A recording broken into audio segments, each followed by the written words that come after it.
Welcome back to Carly Chats episode 3. Just like named it Carly's Chats because why not? We're going with it. I'm proud of myself for sticking with this for 3 weeks in a row. Go me. Today, last week's episode was a little bit about like parenting advice, how I felt when I was a young mom. The funniest thing is on that video, the top comment was, but Carly, you're not a young mom, you're like middle-aged. And I was just like, excuse me. I think that was the first time I had ever like it had really ever caught up to me that like, oh my gosh, I'm 36. I am middle-aged. Like it didn't even hurt my feelings. It was just like, yeah, I'm middle-aged, but I don't think that that's old, you guys. I think that like, I don't know, should we talk about that? I don't think 36 is old. And I don't know if they were saying that I'm old necessarily, like I wasn't getting that vibe. I do think I didn't properly explain that right. What I meant in the video was like how it felt when I was a young mom versus I'm not saying I'm a young mom right now, even though I'm young and cool at heart, you know? And I think that person like was like thinking that I'm saying I'm 36 and I'm a young mom. And so I think they like misinterpreted like when is been 36 considered being a young mom. That made me LOL, and it was like a reality check. I was like, oh shoot, I am 36. But you know what? I love being in my 30s. I love it. I think your 20s are for discovering yourself and things that you want. And I think that it's like the age to make mistakes and to like venture out and to try things. And that can be hard, okay? Because when you could like get your heart broke, you can try to get through school, trying to find a job. Like it can be hard and it can not feel so fun. But like my 30s, I feel like I feel more confident in my life and my life decisions, who I am, what I want, what I've done, what I've been through. And there's just something beautiful that comes with age, that you just feel more grounded in who you are, essentially. And maybe it's just because you're like caring less, trying to care less of what people think or say. But I have really loved my 30s and I feel more confident than ever, even though physically I'm not what I was when I was 20. So today's topics kind of feel a little bit lighter. This one says, Dear Carly, thank you for your time and effort to chat here, which I think is so fun. I'm really curious how you guys are feeling about them. If there's anything you think I can add to the show, I would really love, on this last video, the video that was titled How It Felt to Be a Young Mom, I felt like there wasn't a lot of suggestions. But I would love to take suggestions from you guys, like whatever you want to talk about. Like really everything is on the table. Like you send in a suggestion, I'll consider it and we'll talk about it. So don't forget to do that, comment below. This one says, thank you for your time and effort to chat here. My question is, what do you think about daycare, kindergarten, preschool? What age and time in the day was good for your children? Thanks for your advice and experience. Wow, Carly, are you sure you want advice from me? I can't even say experience. Be blessed, from Germany. Hi from Germany. Freaking cool to hear from you. I'm doing my laundry, so if it sounds like Jurassic Park is happening above us, I'm like right underneath my laundry room. Well, first and foremost, I just want to say that take my advice for a grain of salt, because I truly feel that all parents should do what they intuitively feel like is best for their kids. The greatest thing about being a parent is you get to make those decisions. And I do think like when you have kids, you may feel a different way about raising them and what you wanted to do as a parent than before you got pregnant or became a parent. I know that's been my experience. And I love that. I love that I get to take like things that I liked about my childhood and things that my parents did and implement that into our family. And I love that I get to also do the opposite, things that I don't agree with my parents did or don't feel like it was the best method. I get to kind of avoid that and find my own rhythm and what I feel is best as a mother. And I think that that is so important, because that's how we break cycles, right? That's how we break toxic cycles, or that's how we keep good traditions moving forward. Like I said, I don't know what's best for you because you're the parent, and at the end of the day, you should make that decision. I'll share my thoughts and my experience and what we've gone through, and hopefully it can give you like a good idea of, you know, maybe things to consider. I do, because I have 5 kids and they're in such different age gaps, I do think that I've kind of experienced all of this question. When Cooper was young, I was working several jobs. And so I had to rely on daycare. I had to rely on him being in a full-time program because I was, you know, working. And that was really, really, really hard. He went to a really great, it was hard to get into. It was actually, I want to say it's a Lutheran daycare. Anyways, all I know is I went there and my little brother Logan went there, and it's just like really hard to get into. And so I feel like because of that, like they have a pretty great reputation, and so that made me feel more confident taking Cooper there. All I remember is like the mornings when you just want to sleep in, or like your kids are just tired and they want a break. Like I just remember feeling like, gosh, I wish so badly I didn't have to take him here if I didn't want to, but I did. I had to rely on childcare because I had a job and I had to be there at my job, right? With Elliot and Lenny and Joey and Max, I've been in a different situation financially. I am now married. We were in that situation. I wasn't married and trying to make ends meet, so I didn't have that luxury of like deciding like, do I want to get childcare for help? Do we want to put them in preschool? Is that something I want to take on as a mom? I just kind of had more so that luxury of deciding that, and it depends. Some women need that break and love having like that time where they get to go away and work on their career and go after, you know, what they want to do, and they appreciate having the help and the childcare. Some women, men, I shouldn't speak just to women, sorry. Some women really feel like that is a burden because, you know, relying on others to help you with your kids can be really hard. It's a really big trust factor. And there's a lot of scary stories out there, to be completely honest. And that for me was like the biggest reason why I didn't want to feel like I had to put my kids in childcare. Definitely there were times in the day where I definitely was like jealous, I guess you could say, of Jackson at work, because I just felt like, gosh, like I would love to be able to have that quiet moment, just needing some adult time and needing some time to focus on just work without constantly feeling like I'm shifting back and forth between mom, work within a second's notice.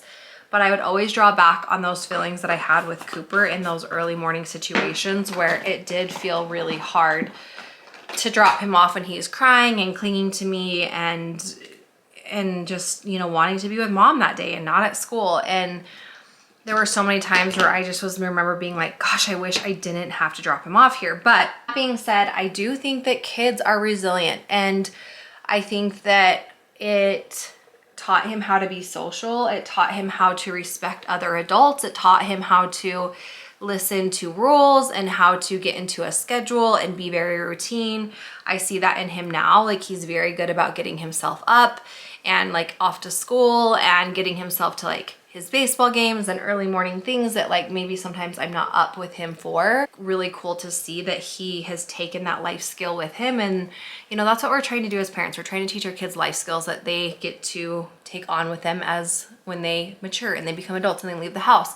So even though those moments were hard, I am grateful that I am now seeing the payoff and the benefit of that, because I do feel like it taught him some life skills that he has been able to take with him. With my other kids, like I try to put Elliot in daycare just a couple days a week. Just my friend owned the daycare and I just thought it would be like a good match because I knew her. And I just thought like this will be good for him. I think it's great socialization for them to be around other kids and to pick up on like their cues and to learn like how to share and how to build friendships and how to socialize. And, you know, I think that is so good for kids. And so I thought that like this would be this like perfect hybrid if he went to daycare a couple times a week he would pick up on that. But Elliot did not thrive in daycare. He did not like it. He would cry and cry and cry. And I remember thinking like, gosh, I feel so guilty. Like, he doesn't have to be here. I can work with him from home, but it's just hard. Like, I was feeling like I needed a break more than anything. So then I was like mom guilting myself for being selfish, for taking him when I could be working with him from home, but then also feeling like I needed to take a break once in a while. And it was hard, and he did not love daycare. And then I had Lenny, who like when she started going with him, I thought that would help. She loved daycare. She would socialize and she would play, and she did really well. But then at the end of the day, like, they were always just so happy to see me. And so ultimately I ended up like, no, I think that's when then COVID had happened. And so then they ended up just like staying home, obviously. And I remember just being like, seeing them so happy.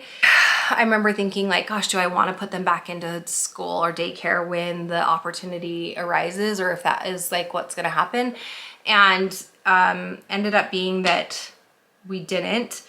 And I just like spent more time with them, and Jackson and I figured out a better balance for like me being able to work. So my kids didn't have to go back to daycare, and it seemed like it worked for us, but like what worked for us isn't going to work for everybody. So I don't know. It's such a good question. I think there's a lot of perks and benefits to sending your kids. I think that can be a lot of, hardships that you run into, but ultimately at the end of the day, I just think like trust your gut, know your kids, like what they each need, and like just do your best, and just know you're not a bad parent if you have to make a decision that you if you have to get help, just know that you're not a bad parent and that you're doing the best you can. That was really long, but there's a lot of complexity to that, and there's a lot that can go into that. So trust your gut, follow your intuition, learn to read your child's cues, do your best. And that's all I can offer on that one. Shifting gears, how to figure out that a relationship between two people is toxic. I would say work backwards, forwards. So a relationship is toxic between two people. I would look at how do you know if it is? I would look at the outcome of, like you. If you're speaking about yourself, which you should probably only be worrying about, yourself in a relationship or whatever it means, even if it's like a friendship. Are you feeling like what's the outcome? Like at the end of spending time with this person, do you feel happier? Do you feel exhausted? Do you feel depleted? Do you feel like you want to be a better person because of them? Do you feel inspired? Or do you feel like resentful and angry and short and, those types of feelings? Because I think that you need to look at the outcome of the relationship. And if you think at the end of the day, like it's taking more away from you than it is good, like maybe it's just not your vibe. Maybe it's just not your mix, and you just need to move forward. And in fact, this speaks home to me for like a lot of relationships I've been in, just with friendships, like with girlfriends. And, you have to, I'm a real big advocate on the way that something makes you feel, because when you feel something, it makes you think something, and when you think something, it makes you action. It's like your feelings lead to your thoughts, and your thoughts lead to your actions. And if you're around somebody who is just not like making you feel good, when you don't feel good, you're having bad thoughts, and then your bad thoughts are leading you to have, not as good of actions. And so like at the end of the day, like it's just not pouring into you as a person. And maybe that is also not bringing out the best in you, so you're not pouring into them in the best way, and it's just like a vicious cycle. So I would work backwards, forwards, and look at like how the relationship is playing out. And it doesn't have to be a big fight. It doesn't have to be like a big drama. Maybe you can just like, quietly step away and just take some time for yourself to think about it, and just to think like, gosh, like this isn't helping me be my best self, my best version. Like maybe this isn't in my best interest to be friends with them, right? To be in a relationship with them, or to be close to them. My advice on that one. How old was Cooper when you had Elliot? He was 8. He was 8.5. I'm trying to remember that far back. What is their relationship like? I'm trying to accept the age gap I'm going to have. My little boy is 6 this year, and I wanted to have children closer in age, but it hasn't worked out that way. First off, I'm so sorry that it hasn't worked out how you've planned it. Welcome to parenthood. That is just like really the epitome of the sum of being a parent, is just things just don't go as you have planned, but that's what makes us resilient and strong, is being able to adapt. So for Cooper and Elliot, there's a big gap. And a lot of people have actually asked this question, like, what is their relationship like? Because Cooper is a teenager. He's 16 and he's just into very different things than Elliot. And again, I can only speak to our situation. I know that this won't be everyone's situation and experience, but Cooper, I'm glad that Cooper at heart is a young boy. Like, he still loves Disney, would die to go to Disney every single day. I catch him watching like Disney TikToks, and like, I feel like he's gonna have a career with Disney, or like, I don't know, like a ride engineer or something. He has a very big imagination, and he likes the magic of that. I do think that that plays to the advantage of the relationship, because he can like relate to Elliot in that way, I guess. But I also feel like Elliot has an old soul, so they meet in the middle. But Cooper has wanted a family, you know, he's always wanted to have that family dynamic. And so I think he was just so excited that when we got pregnant and we were gonna have a baby, that he got to be a brother and experience that. And so I think you'll be surprised at how well it like will end up all coming together, because a baby is always a blessing, really. I mean, I shouldn't say always, because I know that there's different situations, but I feel like children have this way of really bringing people together, because there's so much love that happens when a baby is brought into the world. For us, that was like that was what we just relied on. I knew that Elliot and Cooper wouldn't have a lot in common right off the bat because of the age gap, but it has been so fun to watch them grow up together, and just to see the different stages in which they find connections through. Like, they both really love Fortnite, and I think Elliot started loving Fortnite because his older brother did, and he wanted to be cool like his older brother. And so that has been fun to see them, like, they game together. And like when Cooper's friends come over, like Elliot likes to hype them up through Fortnite, and it just cracks me up. Like last night, we were downstairs cleaning the basement, and all three of us were wrestling, me, Cooper, and Elliot. And it was just like, I had one of those moments where I was sitting on the ground just watching them interact, and I was just feeling so grateful. Like, gosh, I can't believe that this is my life. This is all I've ever wanted. And now here are my two boys in the basement wrestling and playing together and being silly. Even though Cooper is 16 and Elliot is 7, like, it has just been beautiful to see how they've come together. I wouldn't worry about it too much. I would let it like naturally take its course. And you know, are they always besties? No. Does Elliot get on Cooper's nerves? Yes, because he is a teenager, and you know, there's definitely those growing pains of family time, and just expect that. Like, that's just normal, right? But I definitely think that like you'll be surprised at how well it will blend. And I think more than anything, like, kids just go off of our vibes, and so don't force anything. Just be chill and like loving, and facilitate activities and moments where they can like come together. Ask your kids for help. Like, ask your child to help you with the newborn in a way that makes them feel like empowered and helpful, you know? Like, I always told Cooper, like, you're not the babysitter, you're the big brother, and so don't treat your kids like that. And I think that that gives them a sense of responsibility and belonging and like pecking order, essentially, and it has helped us. So that would be my advice on that. Okay, that was a lot. I think it was like 18 minutes of me just talking. As always, you guys, leave ideas and topics for next week's show. We can even have lighter topics. And, you know, I would love to hear from you, and if you have to add to the conversation, I don't want to feel like I'm talking at you. I would love for you to feel like it's a continuation. Down in the comments below, because I do read these comments. In fact, somebody on the last video said that my mole makes me look older. And somebody commented back, I didn't know that a mole could make you look older.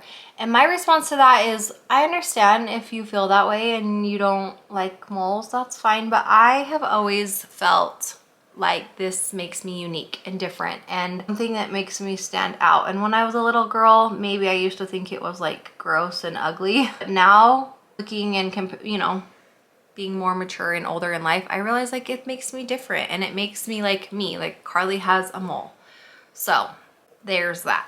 So my life advice for you guys on this Monday is, don't wait until it's perfect to start. I have been wanting for the longest time to build my own brand. It's kind of why I started YouTube, like I had confidence in starting YouTube, is I got really excited for the idea of building my own brand. And back then I didn't know what I wanted it to look like. I just knew that I love the idea of like having my own company, being able to there's the opportunity to like have a career path in some of the things that I feel passionate about and just like that are fun. I think mostly, like more than anything at the end of the day, I'm the person that likes to have fun. I like to bring the party.